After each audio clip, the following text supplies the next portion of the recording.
बस स्टँडवर उभा होतो. बस लागली आणि मी बसमध्ये बसलो. माझ्या शेजारी एक सद्ग्रस्त येऊन बसले. 5 मिनिटं झाली, त्यांनी खिशात हात घातला, खिशातली चिल्लर बाहेर काढली, हातावर घेतली, नीट मोजली आणि खिडकीतून बाहेर बघितलं. मला वाटलं त्यांना काहीतरी घ्यायचं असेल. बाहेर पेपर विकणारा होता, वडापाव विकणारा होता, पाणी बॉटल विकणारा होता, पण काहीच न घेता त्यांनी चिल्लर परत खिशात ठेवली. 5 मिनिटं झाली, त्यांनी परत खिशात हात घातला, खिशातली चिल्लर बाहेर काढली, खिडकीतून बाहेर बघितलं आणि काही न घेता चिल्लर परत खिशात ठेवली.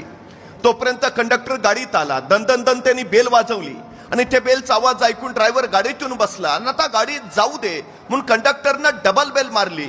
गाडी धावायला सुरुवात झाली. तोपर्यंत सद्ग्रस्तानं परत खिशात हात घातला, खिशातली चिल्लर बाहेर काढली, त्या धावत्या खिडकीतून हात बाहेर काढला आणि पेपरवाल्याला हाक मारली, ए पेपरवाला इकडे ये. पेपरवाला धावत धावत गाडी मागे आला. त्यांनी धावत्या गाडीच्या खिडकीतनं पेपर आत दिला. यांनी चिल्लर त्याच्या हातावर ठेवली आणि गाडी पुढे पळत राहिली. मला प्रश्न पडला, गाडी 15 मिनिटं स्टँडवर उभा होती, त्यावेळी यांनी पेपर घेतला नाही, पण गाडी धावायला सुरू झाली, मग यांनी पेपर घेतला. मी त्याला विचारलं, अहो म्हणलं पेपरच घ्यायचा होता तर गाडी बस स्टेशनवर उभा होती त्याच वेळी घ्यायचा, गाडी धावायला सुरू झाल्यावर का घेतला?